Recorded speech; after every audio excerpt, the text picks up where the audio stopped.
Отбасылық дұрыс модель болмағандықтан отбасылық өмірден қорқады. Отбасылық дұрыс модель қалай болу керек қазіргі 21 ғасырда Қазақстан кеңістігінде?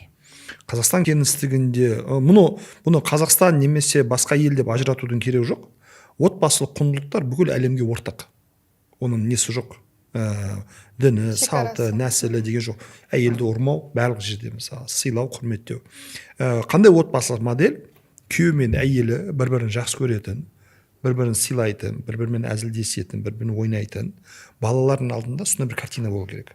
Сол картина болған кезде бала есейген кезде мүмкін дегенше тезірек, ертерек сол картинаға жеткісі келеді.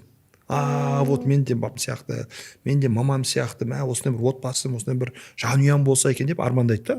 Бостандық үшін сен сана, керек теңдік, еркіндік керек теңдік.